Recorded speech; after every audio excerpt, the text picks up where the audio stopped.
Bonjour à tous, bienvenue à ce premier webinaire Red Talk de la Croix-Rouge de Belgique. Nous sommes en direct et je vous invite à poser toutes les questions qui vous préoccupent via le Facebook Live que nous menons conjointement et vous pouvez laisser vos commentaires, en commentaire vos questions et ici sur le Zoom en questions-réponses. Donc n'hésitez pas à poser toutes les questions qui vous préoccupent. On va parler aujourd'hui du Covid-19, de ses impacts financiers et psychologiques sur la population. Je suis Nancy Ferroni, je suis la porte-parole de la Croix-Rouge de Belgique et je vous souhaite la bienvenue. Je vais vous présenter nos invités. Alors, nous avons avec nous le professeur François Maniquet, qui est professeur à l'École des sciences économiques à l'Université catholique de Louvain et qui est aussi l'auteur d'un livre, En faut-il peu pour être heureux. Ses domaines de recherche sont la pauvreté et l'inégalité en particulier. Nous avons aussi Samuel Desguin, qui est chercheur doctorant en économie à l'Université Saint-Louis de Bruxelles et qui, en mai 2020, donc en plein premier confinement, a réalisé une vaste étude avec son collègue Julien Charles sur l'impact du Covid sur le travail et sur ses aspects aussi psychosociaux. Enfin, nous avons avec nous notre intervenant de terrain qui est Luc Suissen. C'est un bénévole de très longue date, depuis plus de 30 ans à la Croix-Rouge de Belgique. Et il est président d'une section locale à Bruxelles, à Oudergem, une commune qui n'est pas particulièrement pauvre, mais où il nous montrera quand même, il nous dira par son expérience de terrain à quel point lui aussi il a vu le Covid impacter la vie des personnes à Oudergem. Alors, le point de départ de ce webinaire ou Red Talk de la Croix-Rouge de Belgique, c'est le Covid-19, donc l'impact financier et psychosocial de la crise sanitaire. Après un an, nous avons réalisé en mars, début mars de cette année, une vaste enquête auprès de 1000 Belges francophones représentatifs. C'est l'Institut de sondage Evox qui a fait ce sondage et on s'est intéressé en particulier à 4 volets de cette crise: les difficultés financières qu'elle a pu entraîner chez les ménages belges, la baisse des revenus, l'impact psychologique et aussi, on va parler plus tard de l'entraide et de la solidarité. Alors, sur les premiers points, donc les difficultés financières et les baisses de revenus, c'est sur ces points-là que je voudrais faire intervenir à la fois Luc et nos deux professeurs. Les difficultés financières, on voit que 40% des Belges ont connu des difficultés financières avec cette crise, ont changé leurs habitudes d'achat, se sont tournés vers des produits moins chers. La baisse des revenus, 24% ont demandé une aide. On verra aussi que beaucoup ont fait appel à la Croix-Rouge. Chez nous, à la Croix-Rouge, on a vu les demandes d'aide sociale augmenter de 30%. Donc, on a délivré 163 000 aides alimentaires. Imaginez-vous, en un an, c'est énorme. On n'a jamais connu ça auparavant. Alors, je vais commencer tout de suite avec notre intervenant de terrain, Luc Suissen. Luc, est-ce que tu nous confirmes que ces chiffres rencontrent bien ta réalité de terrain? Bonjour à toutes et à tous. Malheureusement, oui, nous avons vu une forte augmentation d'un public qui est venu, que nous n'avions jamais avant. C'est un public qui est extrêmement diversifié et nous avons eu une augmentation, en tout cas l'année passée, de 37% de familles qui présentent un total de 53% de personnes en plus qui sont venues au sein de notre épicerie sociale à Oudergem. Quand je parle de diversification du public, c'est un public que nous n'avions pas l'habitude de voir. Je pense entre autres aux familles monoparentales qui ont eu une perte de revenus à cause de la crise. Nous avons également beaucoup d'étudiants, beaucoup de jeunes qui n'avaient plus de revenus suite à leur job d'étudiant durant l'année. Nous avons également des personnes qui étaient sur le fil du rasoir et il suffisait d'un petit quelque chose pour qu'ils basculent de l'autre côté.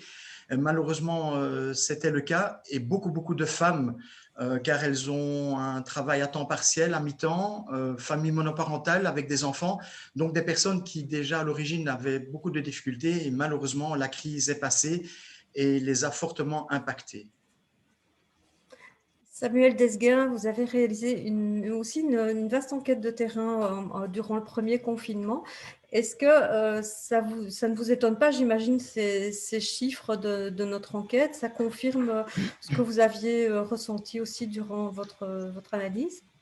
Oui, les résultats ici sont effectivement très similaires à ce que nous, on avait trouvé. On était à 35% de la population qui disait avoir perdu une partie de ses revenus. Alors, il y a deux commentaires supplémentaires que je voudrais faire pour un peu nuancer ou en tout cas avoir plus de détails sur ce qu'on voit ici. La première, c'est que ces pertes de revenus sont très inégalement réparties sur la population. C'est-à-dire qu'il y a certains profils qui sont beaucoup plus vulnérables à ces pertes de revenus. Alors, en particulier, notamment les femmes, Luc Suissen en a parlé, mais aussi, en fait, n'importe quelle personne qui dévie un tout petit peu du schéma typique employé en CDI. Donc, par exemple, les travailleurs atypiques, les créateurs, les artistes, les travailleurs bénévoles, les bénéficiaires d'aide sociale, familles monoparentales. En fait, dès que vous êtes un petit peu différent de ce que la norme veut, vous êtes sujet à des pertes de revenus. Et pourquoi? C'est parce qu'on a un système de droit social qui fonctionne super bien pour un employé en CDI à temps plein, mais si vous êtes un petit peu différent de ça, vous n'allez pas forcément bénéficier aussi facilement de mesures comme le chômage temporaire et des choses pareilles. Donc, c'est ces personnes-là qui perdent des revenus. Et c'est étonnant parce qu'en fait, si on regarde la population belge dans son ensemble, en fait, à peu près 50% des gens ont plus épargné que ce qu'ils ont perdu d'argent dans cette pandémie parce qu'ils ont réduit leurs dépenses et leurs revenus n'ont pas changé. Et donc, on se retrouve avec à peu près 50% de gagnants. Il y a une étude de la BNB qui a montré il y a quelques semaines que le taux d'épargne des Belges a doublé ces derniers mois suite à la pandémie, ce qui est très étonnant quand on le met en rapport avec des données qu'on voit ici, quand on voit que certaines personnes ont rencontré des grandes difficultés. Donc, voilà, c'est vraiment, la pandémie est un miroir agrandissant de toute forme d'inégalité en défaveur de n'importe qui dévie un peu la norme CDI temps plein, quoi. Professeur Baliquet, ça signifie un peu ce que vient de dire Samuel, c'est que la crise a intensifié, a creusé encore un peu plus le fossé entre les Belges. Est-ce qu'il y a différentes formes est-ce qu'il y a plus de ce fossé? Oui, c'est creusé, c'est intensifié entre la population belge. Oui, bonjour à tous d'abord. Donc, bon, on le voit ici, et on a ici une sorte de quantification. On a des chiffres sur des choses qu'on peut tous percevoir et qu'on peut tous observer, qui est qu'il y a un choc, il y a un choc énorme sur le revenu des Belges, sur le bien-être des Belges, et ce choc est inégalement réparti, ça c'est clair. Maintenant, je pense que la question que vous posez nous oblige à poser une deuxième question qui est, oui, mais qu'en sera-t-il demain? Parce qu'on sait que des chocs, il y en a régulièrement sur nos économies, des augmentations du chômage, etc. Mais par contre, il y a certains chocs qui perdurent dans le temps et d'autres qui ne perdurent pas dans le temps. Et donc, j'avoue qu'une des choses qui m'a étonné dans les chiffres que vous avez trouvés, c'est 12% des jeunes de moins de 34 ans ont même perdu leur emploi. En fait, ce n'est pas tellement différent d'une année normale. Ce qui est différent d'une année normale, c'est que, si vous voulez, au cours d'une année normale, des gens perdent leur emploi et des gens trouvent un emploi. Et la quantité des gens qui perdent leur emploi n'est pas tellement différente des autres années, mais par contre, donc, le ralentissement de l'activité économique se marque dans le fait que ces gens-là n'ont pas retrouvé d'emploi ou bien, espérons-le, n'ont pas encore retrouvé de l'emploi. Et donc, en fait, si on s'intéresse au long terme, il faut distinguer trois ensembles de personnes qui sont impactées. Il y a ceux qui ont perdu leur emploi et qui ne le retrouveront plus, et qui donc non seulement ont perdu pendant un an des revenus, mais ont perdu même plus, puisqu'ils peuvent avoir perdu même la capacité à gagner du revenu. Le groupe 2, c'est les gens qui ont perdu du revenu, mais pour lesquels, dès que la crise sera terminée, ils vont retrouver leur boulot, et en fait, ce sera juste une mauvaise année qui aura passé. Et puis alors, vous avez aussi, figurez-vous, un troisième groupe, qui est le groupe des gens qui, malgré le chômage temporaire, en ont bénéficié dans le sens où ils en ont profité pour terminer des études ou pour reprendre des études ou pour augmenter, pour prendre un certificat, n'importe quelle chose. Et donc, on va dire qu'ils ont augmenté leur capacité à gagner du revenu. Et donc, ces gens-là peuvent à long terme se retrouver même mieux que par le passé.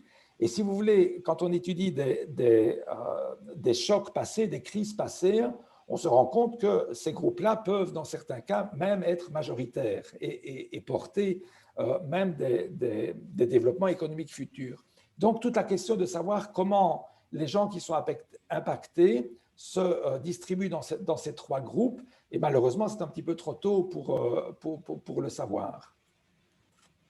On voit ici les images de l'épicerie sociale d'Auderghem, où il y a également une importante distribution de colis alimentaires.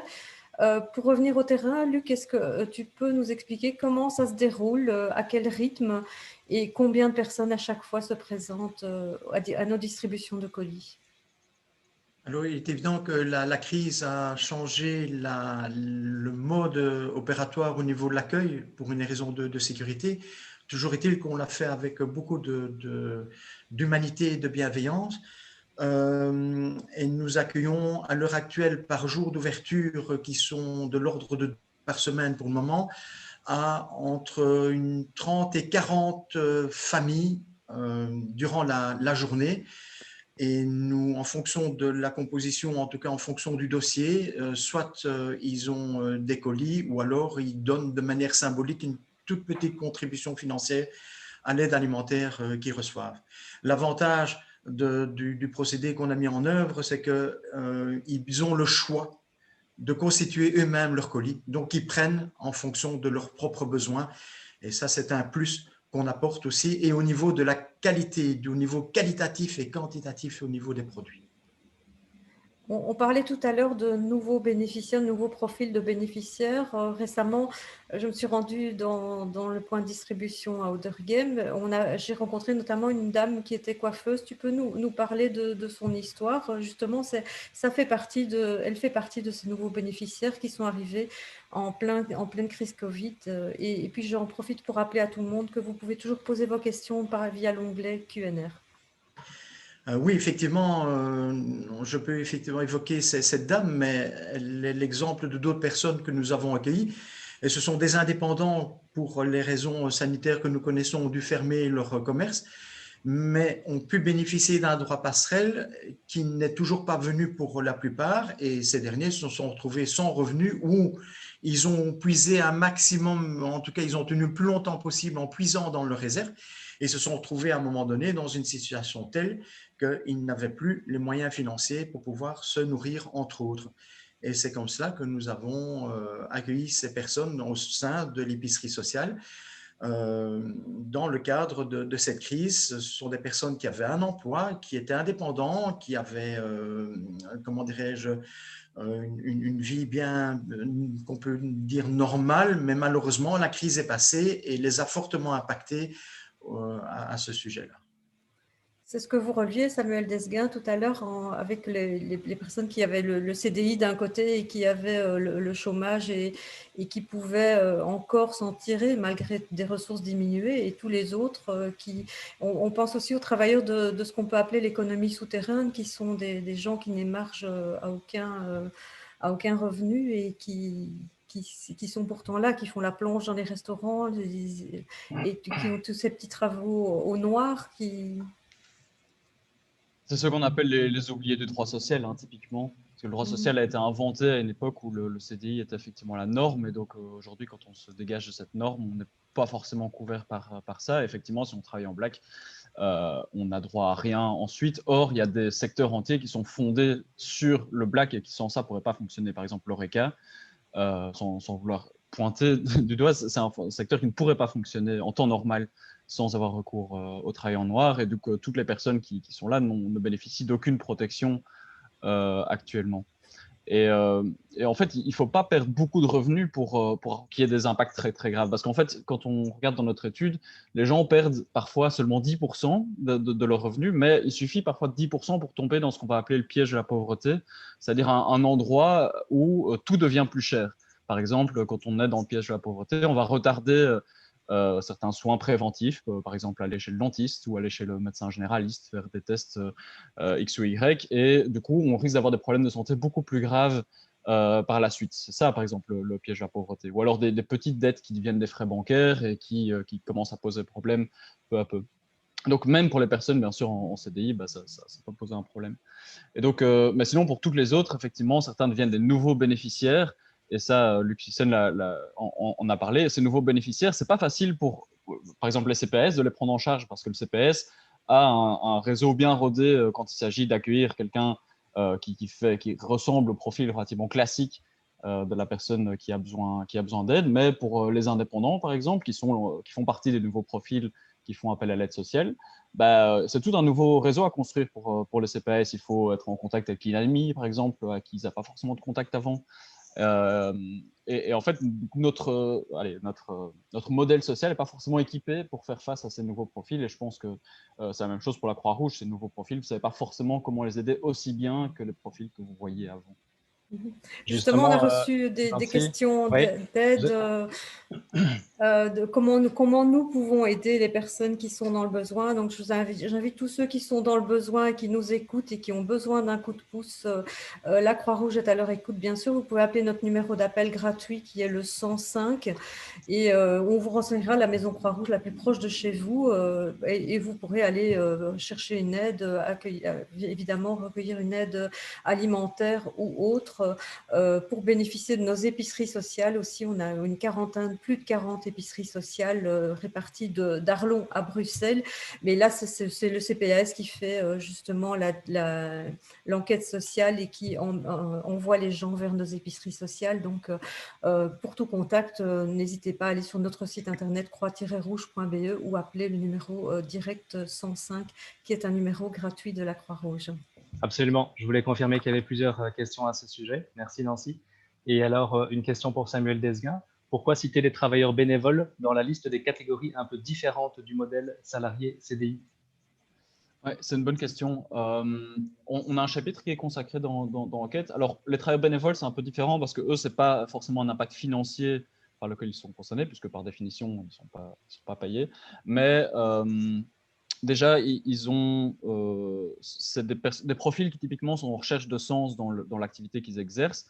Or, avec le confinement et notamment le télétravail, on a une perte de sens chez de nombreux travailleurs liée au manque de contact avec les collègues, au manque de contact avec les bénéficiaires. Par exemple, je ne sais pas comment ça se passe à la Croix-Rouge, mais on peut avoir typiquement des bénévoles dont on va un peu scinder le travail. Par exemple, si je travaille en épicerie sociale, maintenant, je ne vais plus que travailler du côté back-end et plus forcément en contact avec les bénéficiaires. On va un peu plus scinder les équipes. Et du coup, au niveau psychosocial plutôt, mais je sais qu'on a un moment sur les aspects psychosociaux juste après, mais il peut y avoir un peu de déception du point de vue des bénévoles liés à ça. Et alors, un deuxième point lié aux bénévoles, c'est que quand l'organisation en question réduit son activité, a priori, les bénévoles sont les premiers à sauter, entre guillemets, dans le sens où c'est plus facile de leur demander de ne plus venir que de virer un travailleur. Et souvent, les travailleurs et les bénévoles coexistent dans une organisation. Et donc, quand l'organisation réduit ses effectifs, c'est les bénévoles qui sont visés en premier et qui, du coup, se retrouvent sans activité. Or, l'activité pour un bénévole peut non seulement relever de l'altruisme, mais aussi être important dans le cadre d'un parcours de formation, d'intégration, des choses pareilles. J'espère que ça répond à la question. On peut peut-être passer à l'aspect psychosocial de notre enquête avec le slide suivant, où on voit les résultats de l'impact psychologique de la crise. Donc, on voit que ce qui a impacté finalement le plus les Belges dans cette crise sanitaire, ce sont les restrictions sociales avant la maladie, avant les difficultés financières. Donc, 61% des Belges indiquent que les restrictions sociales sont vraiment cet élément qui a eu le plus d'impact sur leur morale. On l'a constaté aussi quand, durant le tout premier confinement, fin mars et avril 2020, il y a eu un call center fédéral qui a été mis en place où nous avions des intervenants psychosociaux bénévoles de la Croix-Rouge qui répondaient au bout du fil et qui ont traité plus d'un millier, pratiquement 2000 appels de détresse de gens qui avaient simplement envie de s'exprimer. Donc, on voit que l'impact a été très fort. La crise a joué très fort sur le moral des Belges. Et je pense que le professeur Maniquet, sur ce point, pourrait nous en dire un peu plus par rapport à est-ce que ça rejoint un peu votre livre « En faut-il peu pour être heureux » Est-ce que finalement, c'est le social qui impacte plus davantage que l'économique et le bien matériel n'est pas tout finalement? C'est ce que vous disiez un peu dans votre livre. Oui, d'une certaine manière. Maintenant, ce sont des chiffres qui sont quand même assez complexes à interpréter parce que, donc ici, 61% des Belges indiquent que les restrictions sociales sont l'élément qui a le plus d'impact sur leur morale, mais ce sont peut-être aussi ceux qui ont été le moins impactés, à la fois par la maladie et par les difficultés financières. Donc, il est clair qu'il y a un grand nombre de nos concitoyens qui ne sont affectés que par les restrictions sociales. S'ils échappent à la maladie et aux difficultés financières, c'est ça qui est le plus difficile à supporter. Maintenant, c'est une question évidemment difficile de faire le lien entre l'impact psychologique et le bien-être général.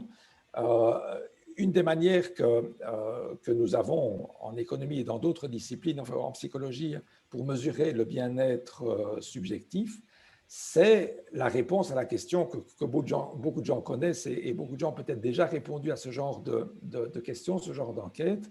C'est la question sur une échelle de 0 à 10, en tenant compte de tous les aspects de votre vie. Est-ce que vous diriez que vous êtes tout à fait satisfait de votre vie? Ça, c'est 10 sur 10, ou bien pas du tout satisfait de votre vie? Ça, c'est 0 sur 10. Et effectivement, on a posé ces questions-là lors de l'enquête qui a donné lieu au livre dont vous parlez, et la distribution de la satisfaction avec la vie en Belgique est assez élevée.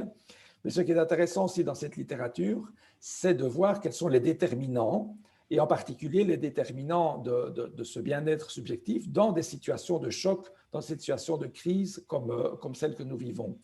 Et une des leçons de cette littérature, c'est que le taux de satisfaction avec la vie est inversement, je dis bien inversement corrélé avec le taux de suicide.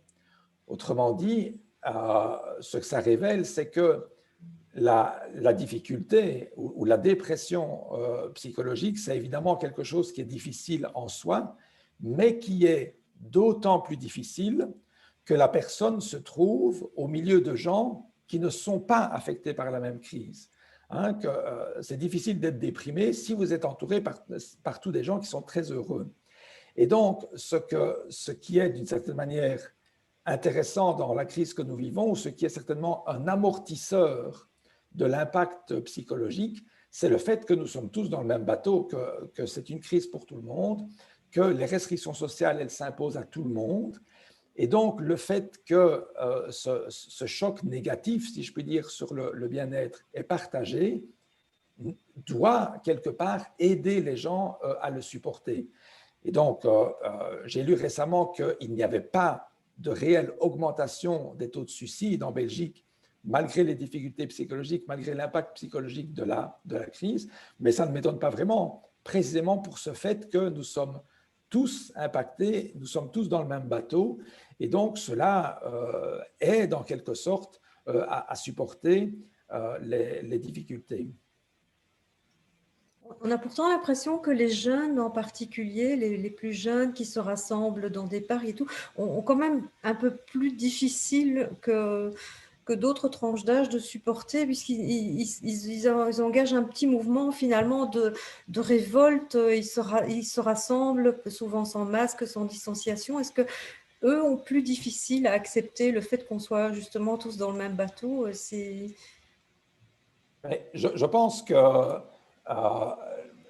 bon, alors, si on regarde les études psychologiques sur le bien-être subjectif, un des éléments qui est très important pour se sentir bien, c'est de faire des choses qui ont du sens. Et alors, est-ce que ça a du sens de faire des restrictions sociales? Le sens que ça a, c'est que ça sauve des vies.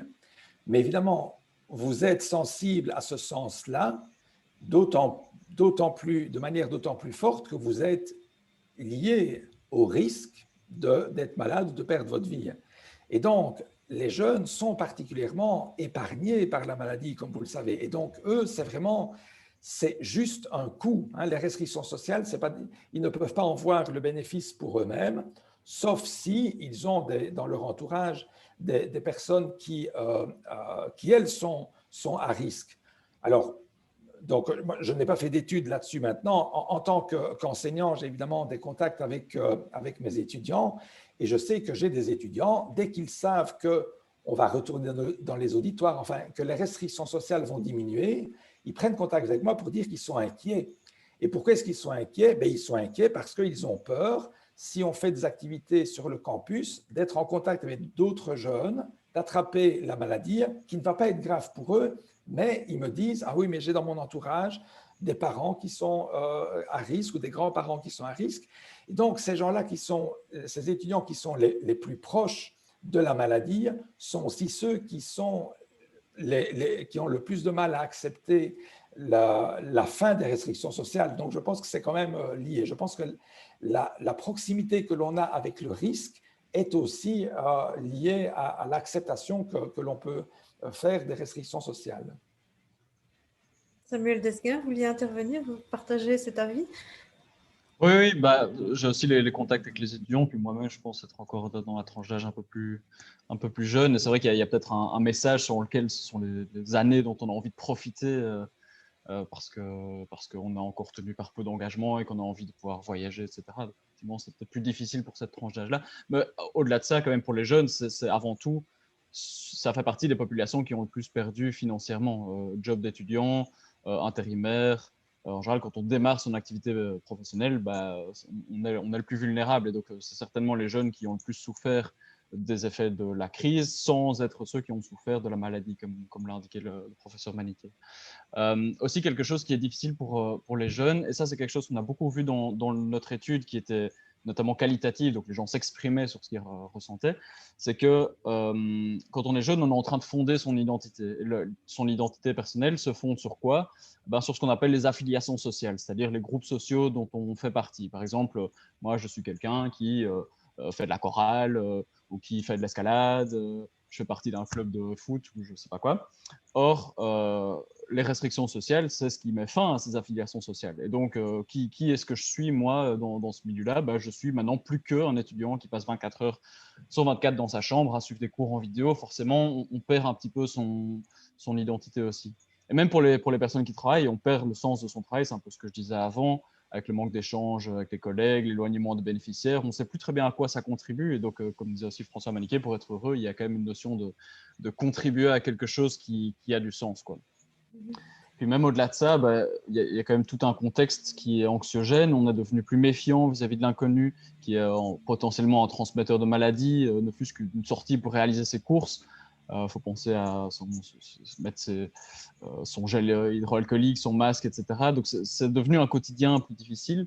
Alors un dernier élément que je voulais mentionner qui est sorti dans les choses qualitatives de notre enquête, c'est un sentiment d'impuissance chez les jeunes, mais aussi chez les autres. C'est-à-dire qu'il y a quelque chose qui nous tombe dessus sans qu'on puisse y réagir. Or, le sentiment d'impuissance, dans la psychologie, je ne suis pas psychologue, mais quand on lit là-dessus, ça mène à l'anxiété, au désespoir et à la dépression. La dépression, c'est un sentiment d'impuissance infini, finalement. Et ce sentiment d'impuissance, il est un peu dû à la fatigue démocratique aussi. Le fait qu'on a des comités qui décident de nos vies, font des allers-retours sans qu'il y ait vraiment de travail de justification ou de travail démocratique qui est derrière. Depuis mars, on a un gouvernement qui a des pouvoirs spéciaux, qui peut modifier les lois sans solliciter les élus. Et ça mène à un éloignement supplémentaire entre le citoyen et la politique, les institutions, même par extension les médias. Et tout ça contribue à ce sentiment d'impuissance qui fait qu'au fond, on est fatigué de tout ça, quoi. Voilà, tout ça, mais je pense que tout ça rentre dans l'élément restriction sociale, donc ça ne m'étonne pas que ce soit le premier élément mentionné par vos répondants ici. Par rapport à cet impact psychologique, Luc Suissen, sur le terrain, je pense que les gens, c'est important aussi pour les bénéficiaires de la Croix-Rouge parce qu'ils trouvent, la Croix-Rouge n'est pas seulement un lieu d'aide, mais aussi un lieu d'écoute.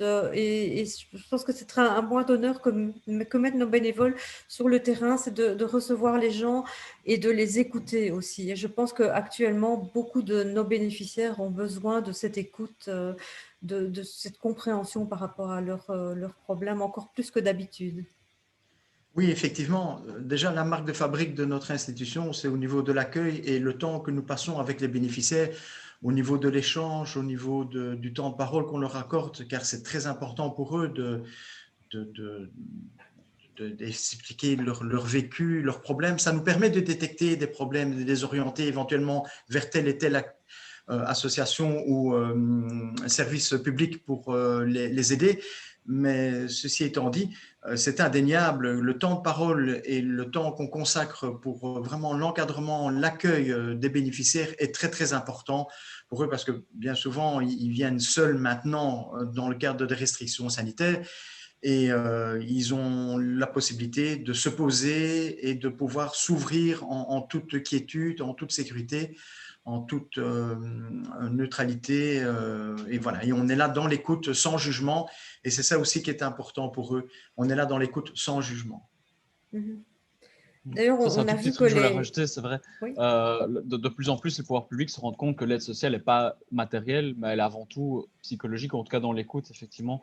Si on regarde le rôle des CPS ces dernières années, a de plus en plus changé vers plus seulement donner les revenus d'intégration, mais aussi, oui, les assistants sociaux sont de plus en plus des psychologues. Encore en décembre, les CPS ont reçu une enveloppe de 10 millions juste pour développer cet aspect psychologique. Et les ONG comme la Croix-Rouge aussi l'ont bien compris et le développent de plus en plus. Oui, tout à fait. Tout à fait. D'ailleurs, au début du confinement, on participait au call center fédéral où on a eu énormément d'appels traités. Et actuellement, on continue aussi à investir. On a un service d'intervention psychosociale urgente qui a développé un jeu de cartes qui s'appelle « Et toi, comment tu vas ?» Et c'est justement où on peut virtuellement rejoindre une partie, mais le jeu existe aussi sous une forme physique de jeu de cartes ordinaire pour exprimer ses émotions, exprimer son ressenti par rapport à cette crise.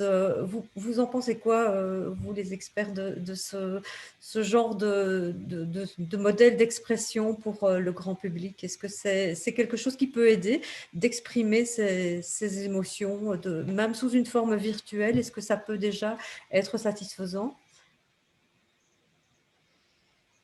Je pense que le contact humain reste quand même vraiment important, mais oui, c'est sûr, c'est une initiative louable, compte tenu du besoin.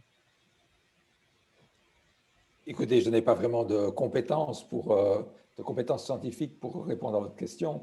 La seule chose que je sais, c'est que, en effet, beaucoup de choses sont faites pour aider les gens à exprimer des émotions et en particulier pour lutter contre la dépression. Donc, j'imagine pour lutter contre les situations angoissantes, l'expression, le contact, hein, on sait que le contact physique, tout simplement, a un effet de désanxiété. Et donc, mettre les gens en réseau, ben, je n'ai pas des mesures, mais intuitivement, je suis persuadé que ça a de l'effet, que ça ne peut que aider les gens à prendre un peu de distance par rapport à leur propre situation et donc faire diminuer le taux d'anxiété. D'ailleurs, on a une activité à la Croix-Rouge qui consiste à aller rendre des visites aux personnes isolées, personnes âgées isolées en particulier. Et cette activité a dû être interrompue par la force des choses avec la crise sanitaire, mais on a remplacé tout ça par des contacts téléphoniques. Donc, les bénévoles, au lieu d'aller sur place, téléphonaient aux personnes seules, isolées, pour maintenir ce contact. Et c'est vraiment très important. Là, on voit une photo du call center qui avait été mis en place à l'époque avec les autorités fédérales, où on répondait vraiment à des heures et des heures d'appels tous les jours. Donc, ça, c'est vraiment très important. Et si maintenant, vous voulez participer à un de nos webinaires, il suffit d'aller sur notre site internet covid.croix-rouge.be. Et toi, comment tu vas? Et il y a différents webinaires en ligne par rapport à ce jeu pour exprimer son ressenti par rapport à la crise sanitaire. Donc voilà pour l'aspect psychosocial. On en arrive à la dernière partie. Je Oui, me permets tu as des questions, François? Oui, je me permets d'intervenir par rapport à quelques petites interpellations, quelques petites questions. Juste un point de précision par rapport au processus de vaccination. Donc effectivement, on aimerait bien tous pouvoir sortir de cette crise sanitaire et donc on a des petites interpellations par rapport au processus de vaccination. Juste rappeler en 2 mots que la Croix-Rouge est un opérateur qui prend en charge quelques centres de vaccination, mais que nous ne sommes pas en charge ni de la stratégie ni du planning des vaccinations. Donc voilà, la prise en charge de manière tout à fait opérationnelle, hein, donc de certains centres de vaccination qui est en cours. Mais on n'a évidemment pas la main en tant que Croix-Rouge sur le planning et sur la stratégie. Pour en revenir au premier point sur les difficultés financières et l'accès à l'aide alimentaire de la Croix-Rouge. Donc, il y a encore pas mal de questions à ce sujet. Donc, rappelez qu'effectivement, ce sont les organismes sociaux compétents, et généralement, à 85%, ce sont les CPAS qui orientent les personnes vers les centres Croix-Rouge. Donc, bien rappeler que ce sont les organismes sociaux compétents qui dirigent les personnes, mais qu'en cas d'urgence extrême et une fois qu'on a donc cette orientation des organismes sociaux, eh bien, effectivement, on peut se rendre vers les points de distribution de la Croix-Rouge et en vous rendant, donc, comme Nancy l'a dit tout à l'heure, sur notre site croix-rouge.be, vous avez donc accès aux différentes maisons Croix-Rouge, aux entités locales de la Croix-Rouge, avec une petite carte en fonction de votre localité qui va vous permettre de vous orienter vers les points de distribution. Je réinsiste là-dessus parce qu'on a quand même beaucoup de questions bien légitimes à ce sujet. Luc Suissen, une question directement donc pour vous et qui est liée à tout ça. Donc, comment est-ce qu'on identifie les personnes qui peuvent accéder à vos épiceries sociales? Donc, c'est vraiment un point qui questionne beaucoup notre public. Donc, peut-être qu'on peut refaire un petit point là-dessus. Oui, je vais parler du cas de Dergem. La commune a distribué un toute boîte informant la population qu'en cas de difficulté, ils avaient toujours l'opportunité de s'adresser auprès d'eux et qu'à ce moment-là, il allait avoir une aide qui pourrait être mise en œuvre. Donc, on a déjà eu toute une partie du public par le biais du CPS, mais nous avons également eu, durant la toute première vague, un call center à la Croix-Rouge qui a fonctionné pendant plusieurs mois, spécifiquement au niveau de l'aide alimentaire à Bruxelles, et les personnes étaient orientées vers les différentes distributions de colis ou épiceries sociales existant à Bruxelles, mais cette structure a également existé en province. Mais nous avons aussi d'autres partenaires comme des maisons médicales, nous avons également les assistants sociaux des logements sociaux qui, après enquête, viennent vers nous et voir dans quelle mesure on peut effectivement ouvrir un dossier pour telle ou telle famille ou personne.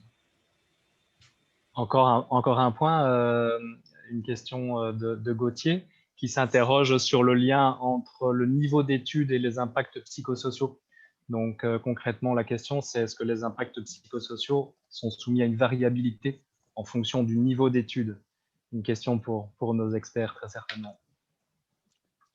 Dans notre étude, ce n'était pas le cas. Donc, quel que soit votre niveau d'études, il n'y a pas d'impact, pas de différence d'impact psychosocial. C'est-à-dire que vous êtes tout aussi malheureux que vous soyez universitaire ou que vous ayez fait l'enseignement primaire ou secondaire.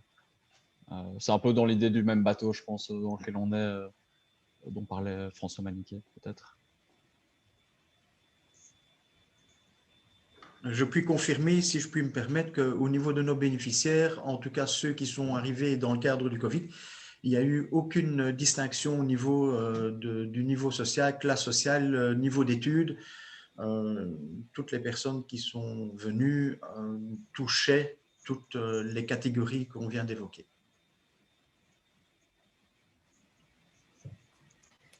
Très bien, mais on peut peut-être passer la dernière partie de notre enquête qui était l'entraide et la solidarité. Donc, on voit que 6% et demi des répondants ont fait appel à la Croix-Rouge, par exemple, durant cette étude. Alors, est-ce que l'entraide, finalement, la solidarité, on voit qu'il y a quand même encore 57% des Belges qui sont prêts à aider malgré tout, hein, malgré le fait qu'on soit fort impactés tous par cette crise, il y a encore la possibilité d'aider. Alors, ce n'est pas nécessairement un don financier, mais ça peut être un don sous une autre forme, devenir bénévole, faire un don en nature. On l'a vu beaucoup parce que la Croix-Rouge aussi a été très impactée par cette crise avec une perte de ses ressources, puisque nous avons aussi des ressources qui sont nos boutiques de seconde main, par exemple, qui viennent à nouveau de devoir fermer. Donc, les formations premiers secours qui ont été arrêtées pendant tout un temps. Donc, toutes ces ressources qui nous aident à acheter des vivres, à équiper nos maisons Croix-Rouge de frigos, de camionnettes, etc. Bon, toutes ces ressources ont été un peu taries. Et à côté de ça, on a vu un incroyable mouvement de solidarité aussi avec l'arrivée de nouveaux bénévoles, avec pas mal de gens qui ont voulu nous aider, même des personnalités connues qui des artistes qui étaient momentanément privés de ressources aussi, de spectacles, qui nous ont donné des coups de main. Donc, est-ce que finalement, c'est l'impact positif aussi qu'on peut retenir de cette crise? On est tous impactés, on est tous impliqués, mais on est tous un peu plus solidaires aussi. Qu'en pensez-vous, Samuel Lesguin? Je pense que effectivement, s'il y a un impact positif, c'est peut-être celui d'une prise de conscience qu'on est peut-être tous susceptibles un jour d'être en difficulté.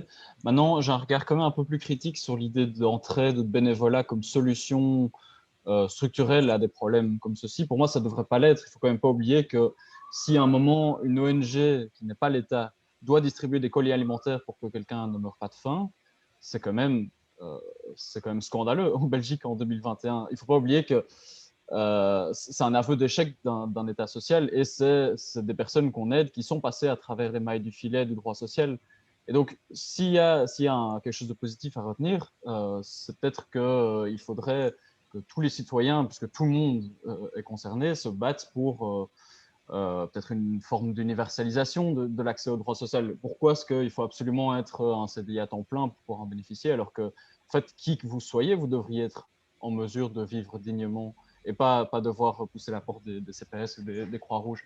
Et donc, je trouve ça fantastique qu'il y ait cette solution, parce que si elle n'existait pas, ce serait une catastrophe.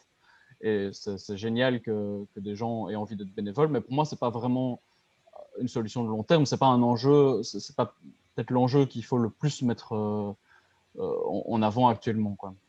Et les CPS, les Croix-Rouges sont des solutions. D'ailleurs, le non-recours, donc les gens qui pourraient y accéder mais n'y accèdent pas, est un gros problème. Il faut quand même transmettre ce message ici, c'est que qui que vous soyez, quel que soit votre niveau d'études, quelle que soit votre origine, les papiers que vous avez ou que vous n'avez pas, vous pouvez pousser la porte d'un CPS ou de la Croix-Rouge pour demander de l'aide. Ça, c'est aussi quelque chose qu'il faut répéter. C'est vrai que c'est quelque chose qu'on remarque sur le terrain, n'est-ce pas, Luc? C'est que les gens ont un peu honte quelque part d'aller à la Croix-Rouge. Et je l'ai vu récemment en discutant avec une dame pensionnée à l'épicerie d'Oderghem qui parlait tout bas et qui est toute gênée d'être là. Et c'est quelque chose que tu rencontres tout le temps, je pense, hein. Oui, et on le voit aussi les personnes qui nous contactent ou qui viennent, ils sont vraiment, voilà, ils ont tout épuisé au niveau de leurs réserves et ils viennent parce qu'ils n'ont pas d'autre recours. Et il y a effectivement cette notion de honte et on essaye de les rassurer à ce sujet-là. On n'est pas dans le non-jugement et justement, de notre côté, intimement, on regrette qu'ils soient obligés d'aller aussi loin dans la détresse pour pouvoir se retourner vers nous, ou en tout cas aller vers nous. Mais en tout cas, si c'est un message qu'on peut donner, c'est n'attendez pas vraiment d'être trop loin dans dans le basculement pour pouvoir venir à demander une aide, parce que sinon il est beaucoup trop tard, ou en tout cas beaucoup plus difficile à une personne en ayant été très loin dans ses capacités à pouvoir remonter et avoir de nouveau la tête en dehors de l'eau, et cela à tous les niveaux. Par contre, quelque chose de positif, Luc, c'est le bénévolat, les nouveaux bénévoles qui sont arrivés un peu partout à la Croix-Rouge. On en a rencontré. J'ai rencontré des bénévoles qui étaient momentanément en chômage temporaire et qui sont venus nous donner un coup de main en mars 2020. Par après, on en a vu d'autres. On a vu Virginie Hoc, l'humoriste, qui est venue faire une formation premier secours justement parce qu'elle était privée de spectacle et puis qui a voulu nous donner un coup de main par ailleurs. Est-ce que c'est quelque chose de positif pour toi, que ça a amené aussi au sein de la Croix-Rouge? Eh bien, Je pense en à fait, ce bénévole que j'ai rencontré chez toi, qui est un monsieur formidable, qui travaille à Bruxelles Propreté, qui se lève à 2 heures du matin et qui vient 3 fois par semaine à la Croix-Rouge d'Oderghem pour donner un coup de main, quoi. C'est assez exceptionnel. oui, oui, oui, mais on a d'autres cas qui le sont tout autant. Mais ce que nous avons vu effectivement, c'est que des personnes se retrouvant dans des périodes sans emploi ou au chômage ont voulu, comment dirais-je, valoriser ce temps, entre guillemets, en essayant de maintenir du lien social et en essayant de toujours être actifs, et ont eu la bonne idée de se retourner, ou en tout cas de s'adresser à la Croix-Rouge, où on a pu effectivement les accueillir dans le cadre de toutes les activités qui se sont déroulés malgré la crise et qui ont été en augmentation, et nous avons pu les accueillir. Malheureusement, il y a une partie que nous avons perdue suite, et heureusement pour eux, à la reprise de leur travail. D'autres sont restés parce que malheureusement, la situation fait qu'ils sont toujours en absence de travail. Et d'autres, malgré leur travail, ont voulu apporter leur contribution, apporter leur plus, et qui fait que ces personnes venant de tout horizon ont continué à enrichir le réseau de bénévoles de notre institution. Et je ne puis que me réjouir, effectivement. François Maniquet, est-ce que cette crise est aussi l'occasion d'une prise de conscience à ce niveau-là, au niveau de l'entraide, de la solidarité C'est difficile à dire. Il faut garder en tête qu'une des particularités de cette crise, et c'était un petit peu une première dans notre pays, c'est que la nature même de la crise, le fait que c'est un virus contagieux, fait en sorte que chacun est physiquement un danger pour l'autre, et donc ceci a été un défi pour la solidarité. Par exemple, vous avez des enfants malades, combien de jeunes parents, une fois qu'ils ont des enfants malades, les confient à leurs parents, confient aux grands-parents? Ce n'était simplement plus possible.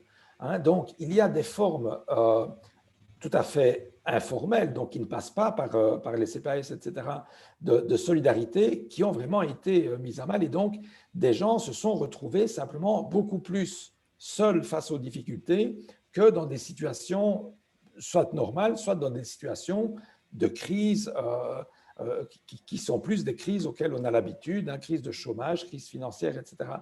Et donc, par rapport à ça, est-ce que les 57% des Belges qui sont prêts à aider les plus démunis, ce sont des gens qui auraient de toute façon aidé des gens, mais qui sont dans l'impossibilité de le faire parce que les formes d'entraide ont changé? Ou est-ce que des nouvelles vocations d'aide sont apparues? Je ne sais pas. Mais en tout cas, je pense que la forme avec laquelle on peut s'aider entre voisins, entre gens de la même famille, a changé. Et donc, de certains côtés, vous avez raison de dire que ça force à réfléchir, parce que tous les gens qui sont pleins de bonne volonté ne peuvent plus exprimer leur bonne volonté de la manière, je vais dire, la plus classique. Voilà, maintenant, on revient peut-être à une question plus fondamentale qu'on a déjà abordée ici. Est-ce que dans le long terme, ça va vraiment changer la manière dont les gens vivent la solidarité? C'est possible, c'est un peu tôt pour le savoir, mais c'est possible. François, est-ce que tu as des questions? Quelques petites réactions, effectivement, Nancy. Donc, une question par rapport à nos formations. Pour confirmer que nos formations sont toujours bien en cours, que ce soit vis-à-vis des entreprises ou des particuliers, et bien entendu dans le respect des normes sanitaires actuelles. Et donc, on peut vous confirmer que nos formations sont encore en cours. Alors, une question un petit peu complexe pour vous, Samuel Desbiens. Je me dois quand même de la relayer. Est-ce que vous pensez que le revenu pour tous est une solution? Donc, on évoquait tout à l'heure, effectivement, un point qui touche à ça. Je ne sais pas si vous voulez réagir à cette question. C'est une bonne question. Alors, moi, je ne suis pas politicien, donc je ne vais pas forcément répondre sur le fond. Par contre, quand même, il y a des mesures fondamentales que les gens devraient, auxquelles on devrait réfléchir et auxquelles la crise actuelle nous donne l'occasion de réfléchir. C'est-à-dire que dans notre enquête qualitative auprès de 1500 personnes, il y a à peu près personne qui disait « moi, je veux revenir à la situation d'avant ». Tout le monde a envie qu'il y ait un changement fondamental qui s'opère dans la société, et notamment par rapport à l'emploi. Alors, salaire pour tous, emploi garanti, diminution, augmentation du temps de travail, il y a plein de mesures qui sont envisageables, mais en tout cas, réfléchir à l'emploi. Et quelque chose qui est important pour tout le monde aussi, c'est de retrouver du sens dans son emploi. Mais on a beaucoup discuté dans le premier confinement, notamment des notions d'emploi indispensable ou des emplois qu'on peut télétravailler ou bien qu'on peut arrêter momentanément parce qu'ils sont moins indispensables. Et les personnes qui font ce travail-là se sentent outrées. Par exemple, si je suis artiste et qu'on me dit que mon job n'est pas indispensable et donc on peut l'arrêter pendant un an, forcément ça m'outre. Et donc dans le futur, il y a peut-être quand même une garantie emploi qui pourrait avoir lieu dans des secteurs d'activité qu'on estime indispensables. En tout cas, je voudrais partager quelques constats et vous en tirez les conclusions que vous voulez. C'est un, il y a du travail à faire, notamment du travail à la personne, que ce soit la Croix-Rouge, du service à la personne, que ce soit la Croix-Rouge ou ailleurs. Deux, il y a des personnes qui ont envie de travailler. Et trois, l'argent existe puisque ces personnes survivent déjà, trouvent des revenus à gauche, à droite. Et donc, il y aurait moyen de faire en sorte qu'on mette des gens à l'emploi dans des endroits où ça a du sens et où ça sert à la personne. Maintenant, comment est-ce qu'on agence ça? Est-ce que c'est par un revenu universel et après on compte sur les gens pour faire du bénévolat? Est-ce que c'est par un emploi garanti? Il y a des expériences qui ont lieu en ce moment avec les territoires zéro chômeur, par exemple. Des choses comme ça. La façon de le faire, après, libre à vous. Mais en tout cas, on peut mettre les gens au travail dans des emplois qui ont du sens, que ce soit à la Croix-Rouge ou ailleurs. Merci pour ces éléments de réponse. On revient aussi très fort sur l'idée et on l'a évoqué aussi tout à l'heure, l'idée de mener des actions qui ont du sens. C'est deux interpellations et deux réactions par rapport à ça de nos spectateurs, des personnes qui nous suivent ici. L'importance de donner son sang, mais oui, c'est effectivement toujours bien possible et bien encouragé par la Croix-Rouge, et vous avez toutes les informations de nouveau sur notre site à ce sujet. Et puis s'engager en tant que bénévole pour la Croix-Rouge à différents niveaux. Il y a énormément de possibilités à ce niveau. Et là, on vous encourage à vous rendre sur notre site et vous trouverez un onglet s'engager sur notre site, et vous pourrez là donc faire une sélection en fonction de l'endroit dans lequel vous vous trouvez, de votre localité, pour pouvoir voilà, vous engager en tant que bénévole à la Croix-Rouge. Une petite précision, nous avons 12 000 bénévoles en Belgique francophone, dont Luc fait partie, ici présent. Et chaque année, il y a environ 2 000 bénévoles qui nous quittent parce qu'ils arrêtent, ils ont envie de se reposer un peu et ils n'ont plus le temps. Mais 2 000 nouveaux nous reviennent chaque année. Donc, c'est toujours un point positif de devenir bénévole. Et je pense qu'on peut laisser le mot de la fin à Luc, dire ce que ça lui apporte d'être bénévole à la Croix-Rouge, et surtout en cette période très compliquée, parce que Luc ne fait pas seulement de l'aide sociale, il est aussi ambulancier, il fait secouriste, il fait des maraudes auprès des personnes sans abri dans la rue, comme on le voit sur la photo ici. Donc, le mot de la fin pour Luc? Mais c'est une expérience tellement enrichissante et qui apporte tellement de choses, mais en fonction aussi de chaque personne. Donc, j'engage les personnes qui le désirent de le vivre. C'est quelque chose, ça vaut la peine de le vivre, ne fût-ce qu'une fois. Mais moi, personnellement, ça m'a apporté énormément de choses, beaucoup de rencontres, beaucoup d'émotions, des moments de tristesse également. Mais la joie est importante, et le fait de venir ou de réaliser des choses qui ont un sens peuvent effectivement m'ont apporté beaucoup de choses.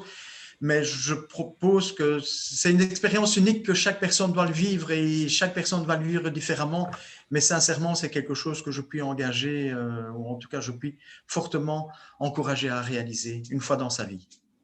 Est-ce que tu as un souvenir positif de cette période qui vient de s'écouler, justement, qui dure depuis déjà 1 an, et durant cette année, est-ce qu'il y a quelque chose qui t'a marqué en particulier?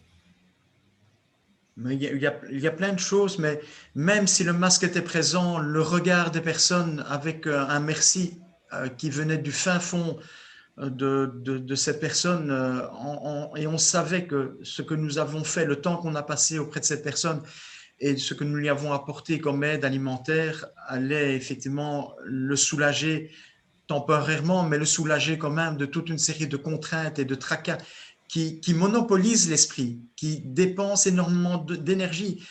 Se lever le matin en se disant comment je vais faire, comment vais-je m'arranger pour trouver à manger, c'est une torture.